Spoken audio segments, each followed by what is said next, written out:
Hello and welcome to day 3 of the San Diego Latino Film Festival, our second day streaming virtually, and our screening of Hecho in USA shorts program. The Hecho in USA is actually one of my favorite shorts program every year because I like to think of it as top Latino filmmakers to watch, just or keeping your radar, so because they're either doing shorts or they're maybe working on their features, and or maybe they've already done features but they're doing shorts now. It's a variety, but it's always they're always very, they feel more intimate sometimes than features because of the short span amount of time. But you're not here to hear me talk, so I'm gonna bring them in really quickly. Here we go.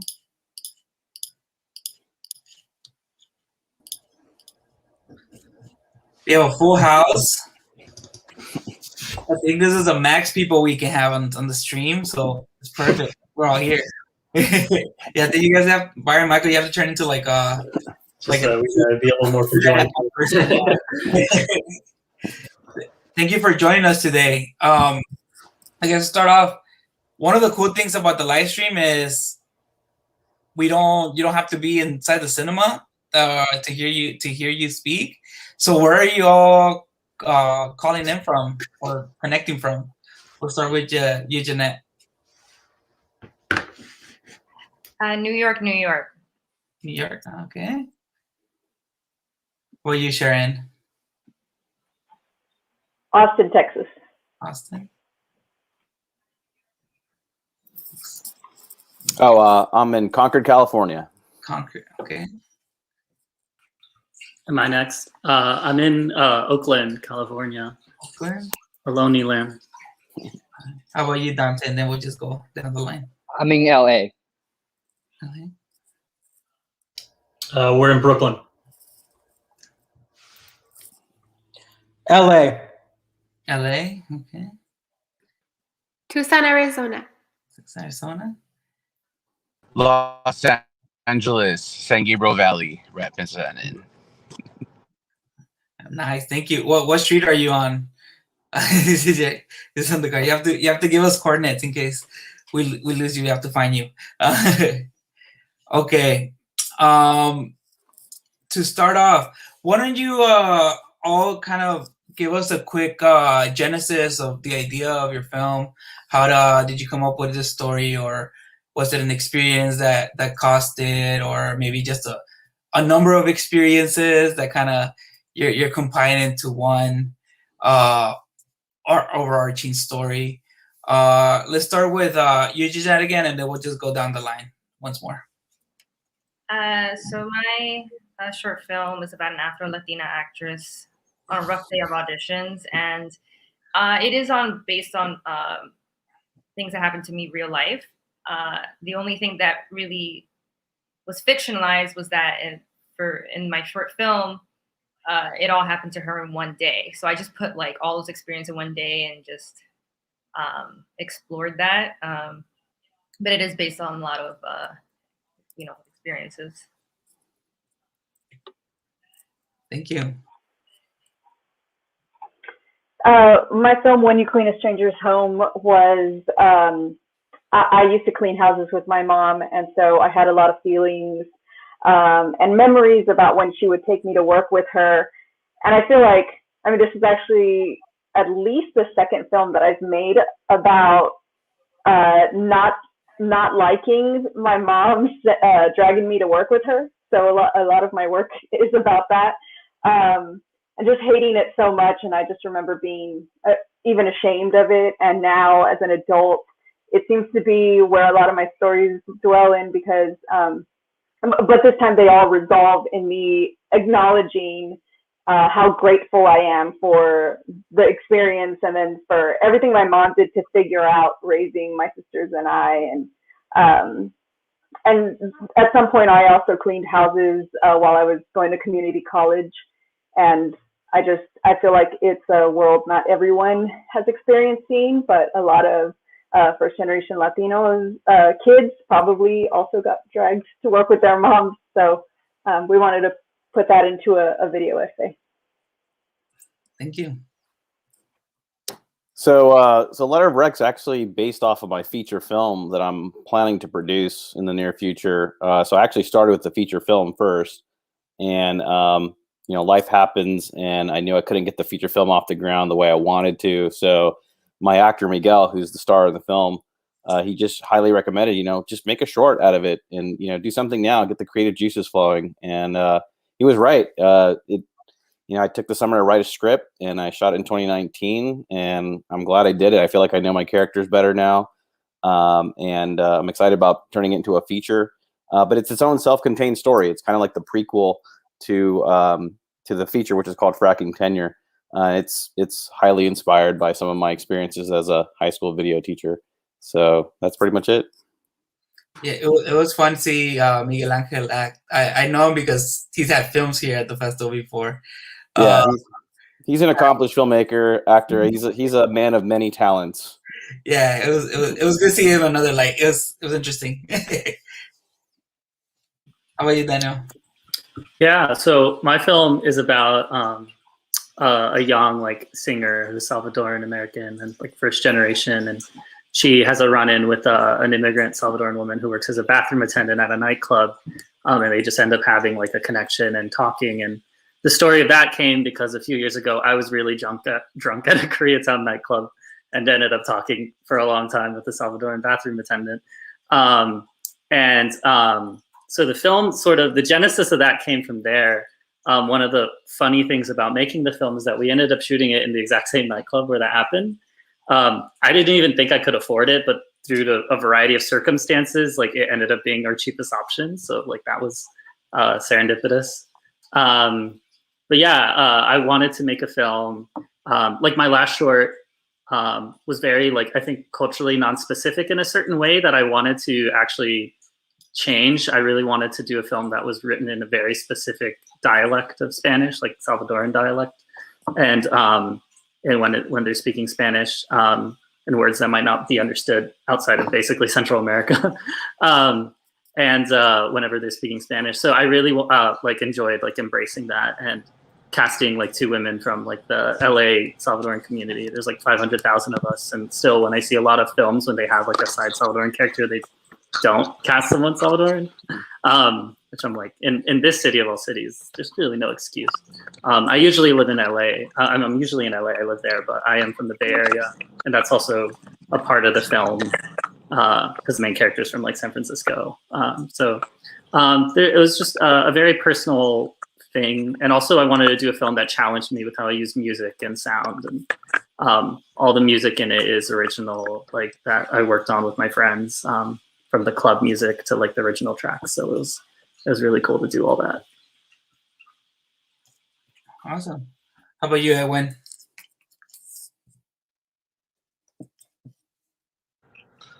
Hey everybody, it's kind of funny that all right, my film is Joyride. It's so good to be here with all of you. I wasn't expecting to be in my car during this Q&A, but here we are. I will say the genesis of my film is I think I'll describe it as the fruits of my grief. I lost my mom in 2014 to cancer, and I actually stopped writing for about 2 years. And in those 2 years, I kind of was searching for what it is that's left after we're gone. And I just realized like it was all about emotional inheritance and what does our bloodline leave us. And for me, Joyride is a short film currently, but I have a whole feature that I'm working on currently. And I just wanted to really lean into what it means to be not only Latinx, not only means to be human, right? And so for me, the metaphor of a road trip is exactly a metaphor for life and how we live. And so in many ways, I wanted to just give a taste of who my mother and my grandmother were to me growing up. And now that they're not here, it ended up being just kind of a love letter to the legacy of these strong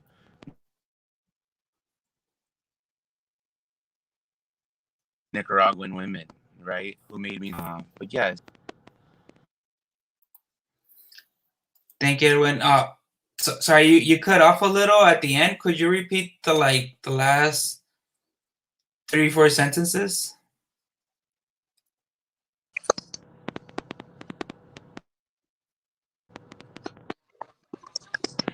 Yeah. Maybe if you turn off your camera, we might be able to hear you.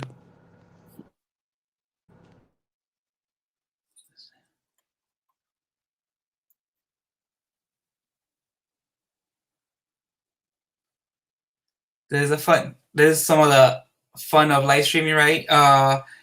Connectivity issue, or the Zoom world connectivity issues happen all the time. Hopefully we can connect again, but we'll go on with you, Dante. Hi, Eduardo, you want to? Yeah, I'll jump in. Dante and I are collaborators. He directed La Casa de la Abuela, and I wrote it and acted in it.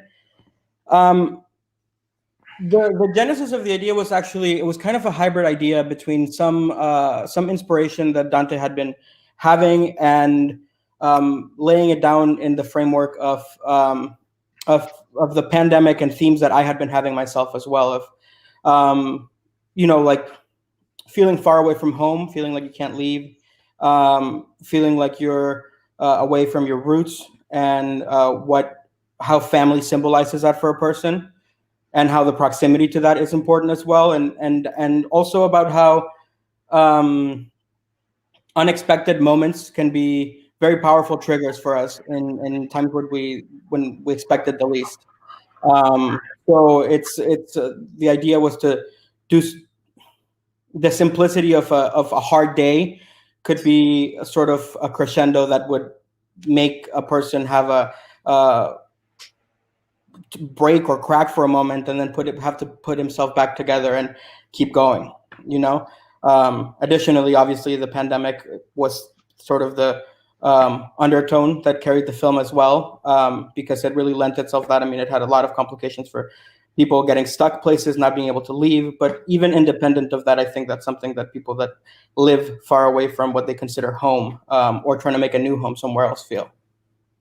Yeah, Eduardo and I have been friends for a long time. We went to high school together, and I think the cultural background of the Latino family originated culture and the Chinese is also very family based culture that for us as international citizens that stuck in place because of a responsibility during the pandemic, especially have in a way that made us realize how strong the bond of family is, and the responsibility with you growing up and have to take what you need to do for family, sometimes even lie to make things run. It's just, I think it was something worth to talk about, remember, wish in the future when we pass all this and look back, this pandemic made us who we are today. So yeah. Awesome. Thank you. Hi everyone. So I'm Byron. Michael here, starred in the film, and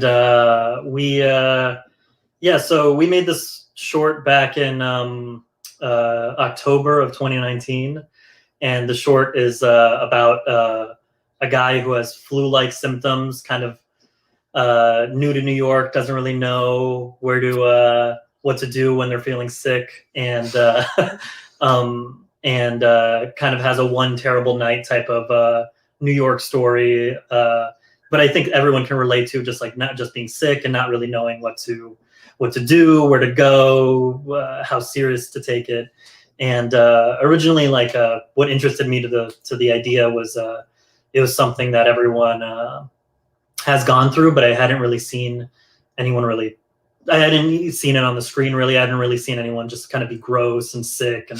And I made Michael Neti Pot into the sink on camera, which was pretty great.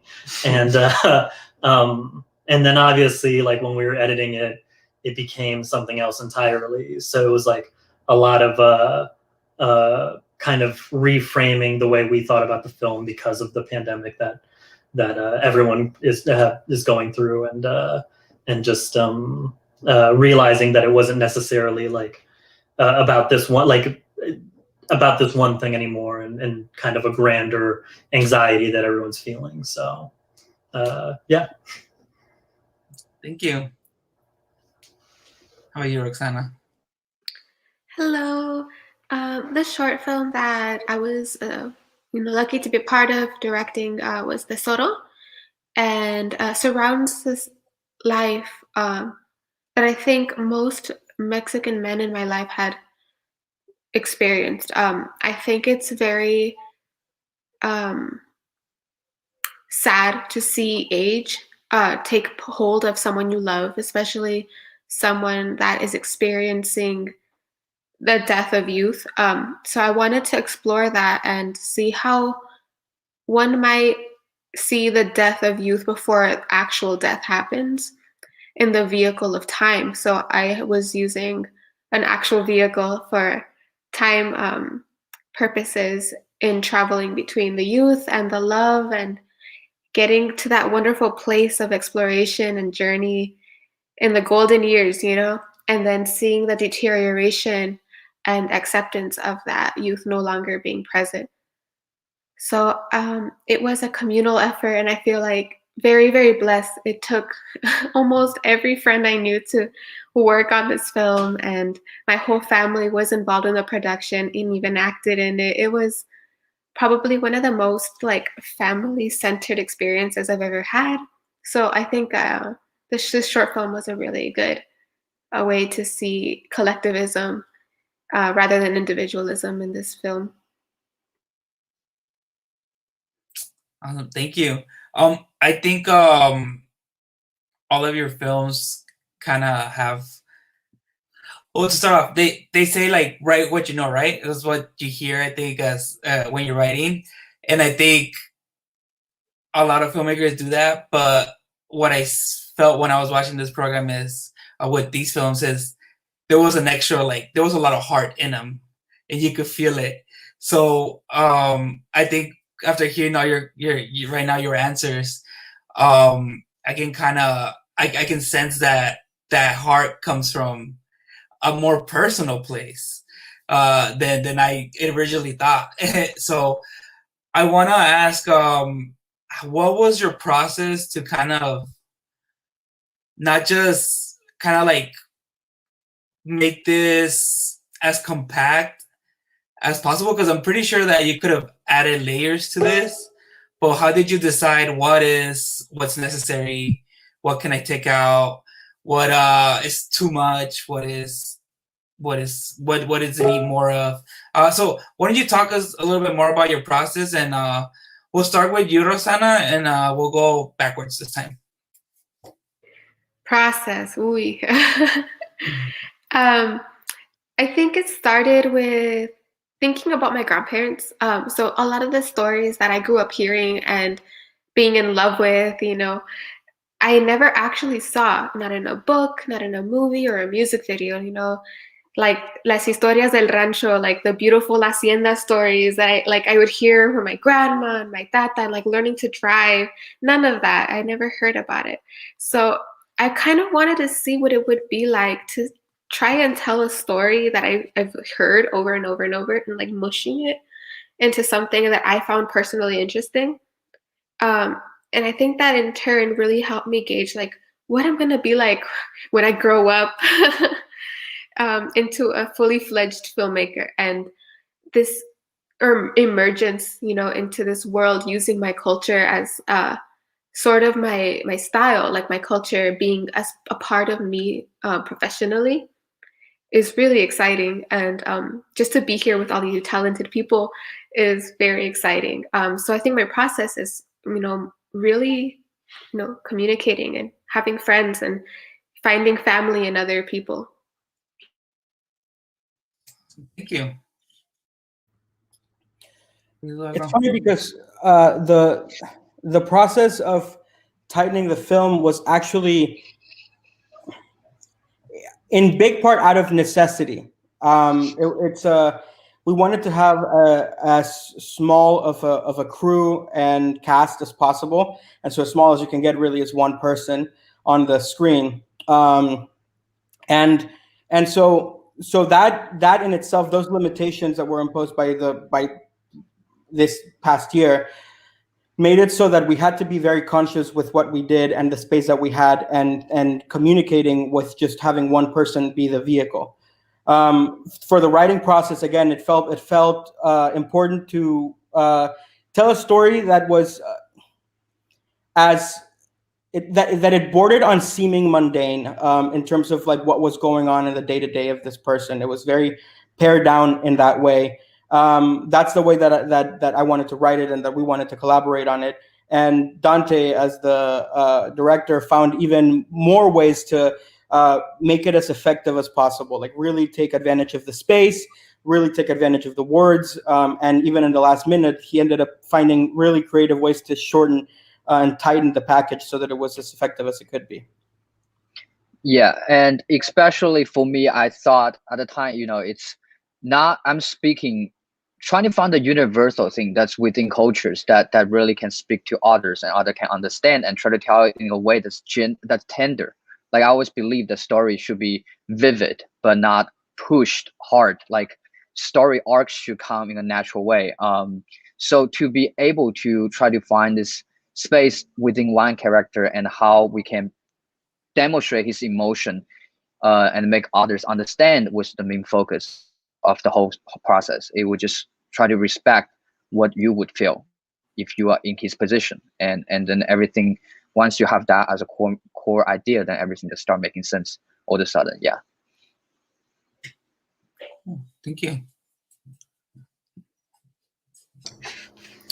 So the process of tightening it kind of came from also the kind of idea of necessity. We were shooting on film, and we only had like a certain amount of film that we had, and we were also just like traveling so much. We had like 20 something scenes because we were like the scenes were just like this short on the page, and a lot of it, like, because if it's a one terrible night type of film, like we're in this location and then we have to travel to this location, and we started out in this Bushwick apartment, went to Times Square, get to a hospital, like, and we just had so many different locations. And I know we cut like a bunch of stuff in the edit as well, like considering like we were also like very conservative with the way we were shooting it. Do you remember like shooting the scene in Brooklyn, on the Brooklyn Bridge? Like, yeah, at the very end when everyone was deteriorating. Yeah, it was like 4 a.m.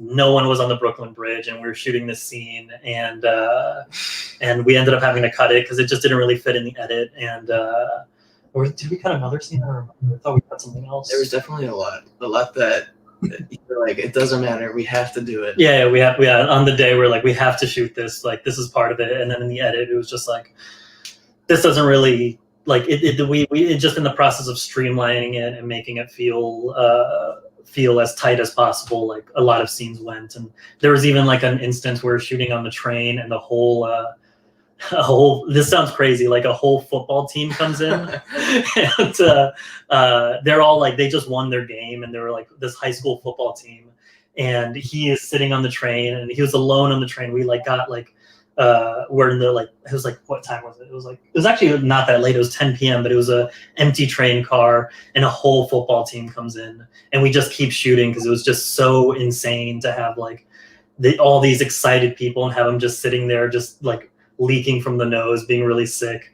And I really wanted it in the movie, but it just didn't make sense at all into it. And we ended up having to cut that too. So again, yeah, a lot of it was just like to tighten and to streamline it in a lot of ways. So yeah. Thank you. Edwin, you made it back. Good to have you back. Well, I have you answer, and then we'll go with Daniel afterwards.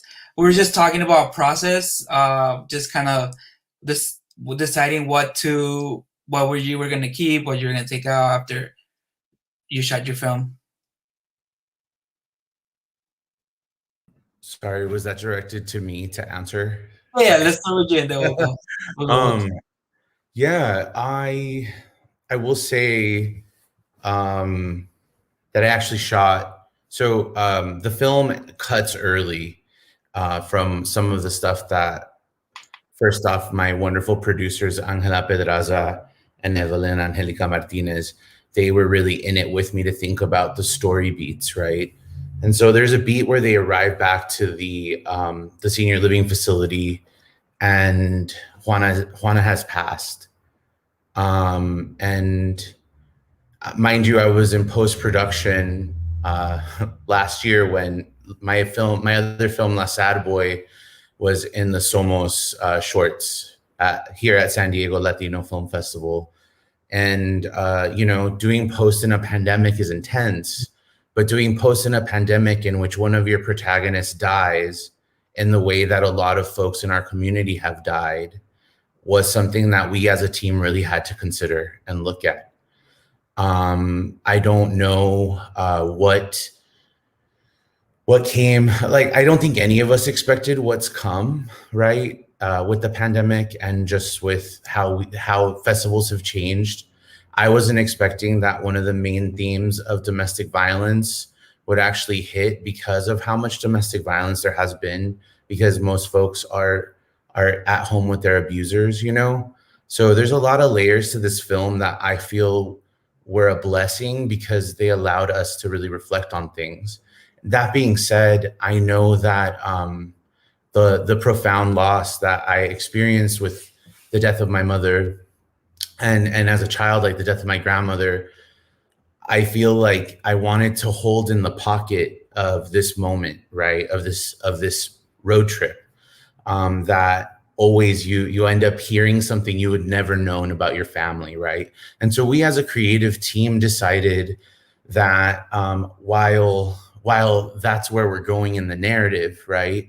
That we didn't have to land in that pocket and in that pain and leave people in the pain, right? For us, it's about enjoying every moment we have with our family and with, the fact that COVID is killing off so many members of our community, right? And communities of color. It makes me, I'll tell you, being in production during COVID right now too, you see all the added effects of cost on a medium that's already kind of kicking us out as it is, right? So for me, I think as a team, we just decided, let's keep this in the loving space, right? Of saying, like, you can keep evolving as a family. You can learn from the lessons of folks that are like, my dad is actually here with me right now. So I just look at him and I think, like, the only reason I can even make films is because of the sacrifices he made, because of the sacrifices my mother made, right? The sacrifices our whole bloodline made. And I think that's a huge theme in most of my films. And as a team, as a creative team, we were really in care of the bigger picture, like Latin Americans here in this country who come and all the things that they have to push against, right? So for me, just I think that's really what we looked at. We looked at all the beats, right? It's funny when you're mapping and you look at all the canyons, right? And the film takes place primarily, it's a road trip to the Grand Canyon. I think that it's such a metaphorical way of looking at life. this journey to this wound, right? Or you think of I always think of the Grand Canyon is one of my favorite places, but I always think about how the conquistadores thought that they could actually go around the canyon in one day, and it took weeks, right? And so for me, I'm like, wow, like that's how intense, nature can be, right? That we as humans, we think we can conquer nature, we can conquer death, we can conquer all these things, but we're left with the why. Why do we want to conquer? Why do we move forward? Why do we drive forward? Why do we keep, filling the tank of gas and going somewhere? And so for me, I think that that's as a team where we kind of are rooted, and I'm really excited for the future version. I'm really excited to see the work of a lot of the other filmmakers that are in this block, because what I've seen is really special. And what I feel is like really, really blessed to be in the same space with all of you. So I look forward to hearing from you a little bit more. I'm really sorry for the technical difficulties, but I'm happy to be back with all of you.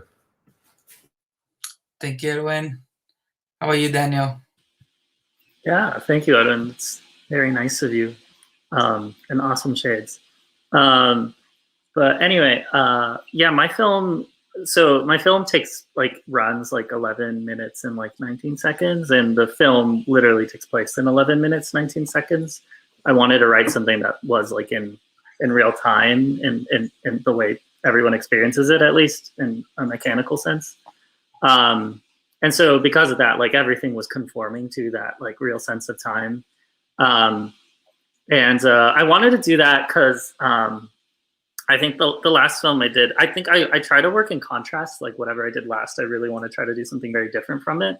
And I think that is a way to scare myself and challenge myself. And I think that's how I know I want to make a film, if it kind of scares me a little to do it. This one, I really wanted it to be very performance driven, and kind of really just live in and die by what Jackie and Jasmine, my two lead actresses, bring to it. And so I kind of really designed the film to kind of work around the convergence of the two of them. There was stuff we cut out at the beginning to kind of, because we realized, there's this whole front section of the film that takes place in the exterior and in the interior of the nightclub, and then the second half takes place all in the bathroom of the nightclub. I cut down a lot of the beginning part, because the more we watched it and the more I shared with it and got notes, the more I was like, we need to get past the part with the men to just get to the two of them hanging out, because that's where the film really comes alive, and to kind of stay within their lived experience and their characters. So I think that was something I really wanted to do, and I had to think creatively, I think, of other ways to work within that real estate to increase, I guess, the sensory experience of that. One thing we did was I chose not to have there's no score, there's no non-diegetic score. The only music in the film is the music in the nightclub, and that's playing on the phone that she sings.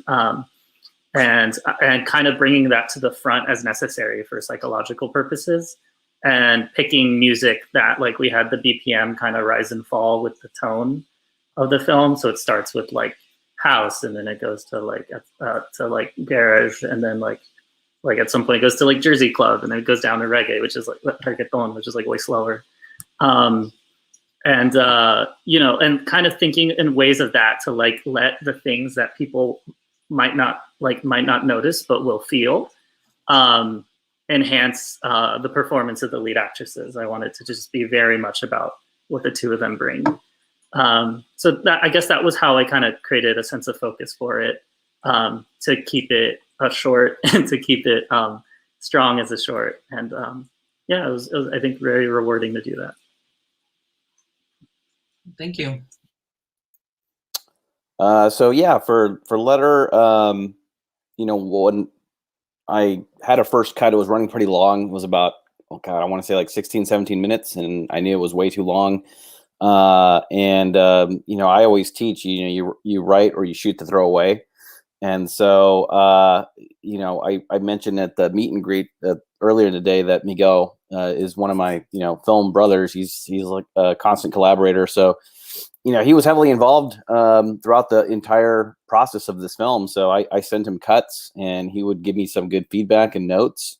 And I took most of them because, you know, I lost objectivity at some point because I was editing it as well as writing and director. So we cut out 2 scenes that we you know, didn't really need. The great thing is that being the cheap bastard that I am, I ended up recycling the footage in the trailer. So I felt good about that. But yeah, ultimately what I felt was, again, some great advice from Miguel is that, you know, keep it short but sweet, leave the audience wanting more. I think we accomplished that. You know, let the audience decide for, you know, for themselves, but trying to hit like a 13-minute, 12-minute, I was actually aiming for 10 window was my goal, but we got it there, close enough, I guess. Thank you. Yeah. For mine, for When You Clean a Stranger's Home, this was a bit of a different format for me. I usually work within like conventional narrative short filmmaking, and I heavily rely on putting my film through rough cut screenings with different audiences and just making sure everything's making sense, doing pickups if I need to. But I kind of wanted to challenge myself to create something as quickly as I could.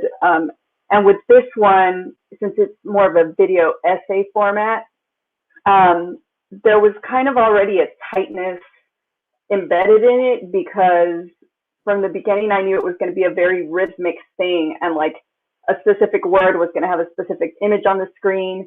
So crazy enough, like this is the first time that after editing it, and with this one, since it's a video essay, I'm getting feedback or something. There was kind of already a tightness embedded in it because from the beginning. Okay, there we go.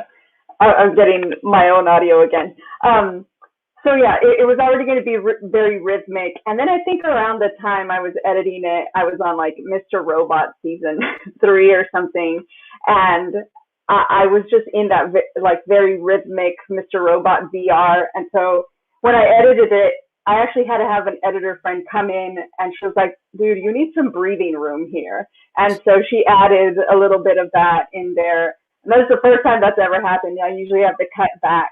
And then the other thing I was trying to balance was just like, I didn't want to demonize anybody in the process. We were walking a pretty fine line with that, with some of the themes of like showing the clients. But I think through that, it was just like talking to people and being like, hey, do you think this is kind of making someone look like a villain? And just getting feedback from different scenarios and things that would kind of more tactfully handle that subject matter. Thank you. How about you, Jeanette? So I kind of alluded to that before. I sort of condensed a few pivotal experiences in my life, put them all in one day. So I wanted this film to mostly take place in one day, which was, you know, I think it creates a sort of drama where things build up and build up. And I think it works well in like a short film format. So that's how I mainly, because I also wrote it, I'm the writer and director. So I was very mindful of that from the very beginning. I wanted to have a lot of clarity. I wanted to have a simplicity. And I wanted it to feel like a lot was packed in emotionally, but not necessarily that I was like packing in a lot, like trying to, make a feature into a short. So that was big. That was one of my main focuses, and so I just have to be very clear in the writing process of like what is the story, and make sure that every scene, every component is to tell that story in a clear, hopefully compelling way. I definitely got an editor because, like, Gustavo said, I at some point I just have no objectivity. So definitely for post-production, I always work with with multiple people who sometimes are seeing the like, you know, that film for the first time or the pieces of it.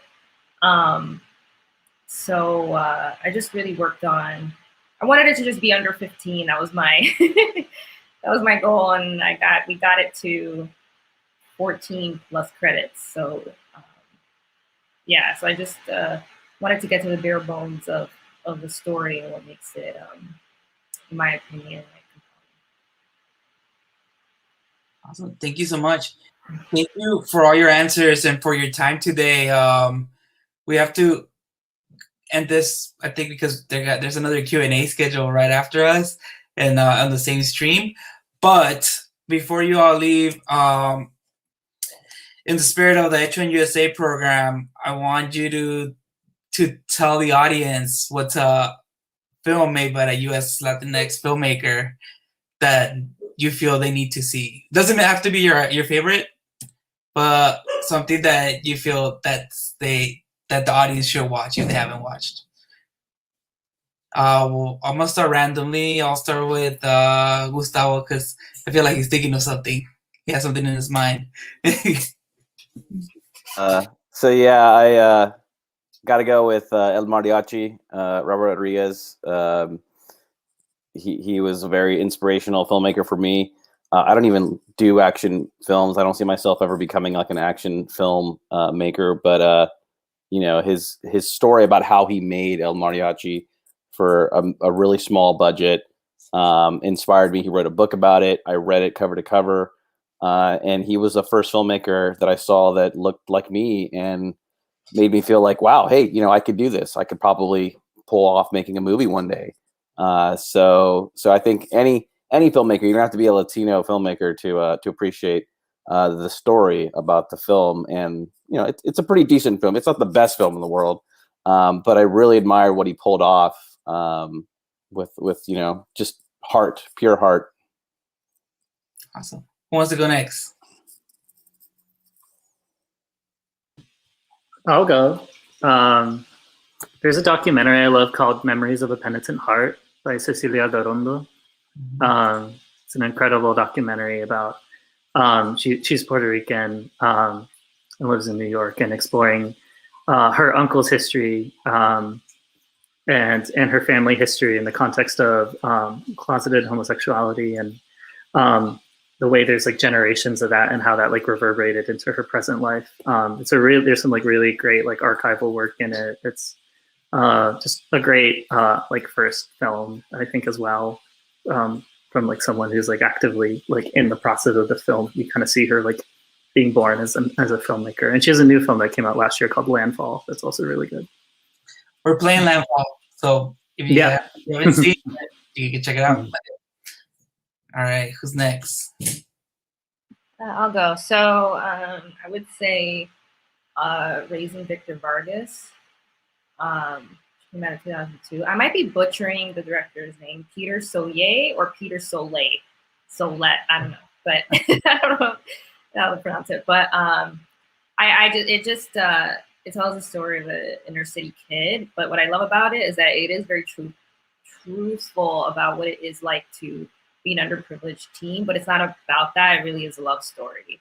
So I really love that he was just very true to what it feels like to live in the inner city, but it wasn't necessarily about that. It was about a human connection. So I think that I really want to do that kind of work in the future. Thank you.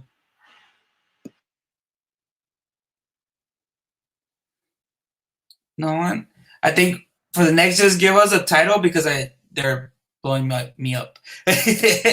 So whoever is next. I mean, I'll just hop in really quick. I think, I mean, if you haven't seen it, Roma is a great choice of finding a movie that makes the specific universal, you know, and that's like something that really moved and inspired me. It's obviously a sort of higher budget movie, but it's just, there's a lot of artistry in it as well. Thank you. Go ahead, Edwin. Okay, I'll be honest. I had to rack my brain for a US Latinx specific director, just to put that out there. I think that we're working on that. But for me, Mosquita y Mari by Aurora Guerrero is something that I feel everyone should watch. I also really respect her career and look up to her, especially with like Queen Sugar and Gentified also. But I'm gonna be real. I look at Black filmmakers and I respect them so much. And right now I want to just invoke and bring in the space Rada Blank and the 40-year-old version, which I think is such a poetic, masterful piece of cinema that everyone should watch on Netflix.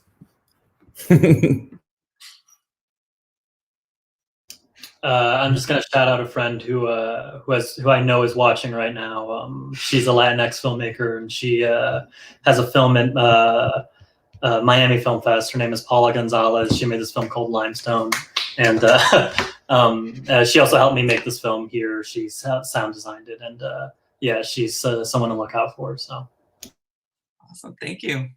I would like to also mention a friend, Faye Ruiz is an amazing filmmaker, and you should keep an eye out because their work is mind-blowing and beautiful, and I think you should look her up and promote her work. And that's just, yeah. Okay. Sharon? No, I guess I still don't have an answer. Okay. I went to the end. La Bamba is a great classic. Yeah. But yes, but like Edwin mentioned, once we have to think about it, we know that there's a problem, right? So for anybody in the audience, share these guys' films. Share the more eyes we get on them, the better their opportunities in future work, and then also in getting their films distribution and stuff like that. So thank you so much for joining us. And we hope you all have a great day. Thank you. Enjoy films. They're still available for the rest of the night. Thank you for everything you guys are doing at the festival too. Appreciate you. Thank you. Thanks for having us. Take care.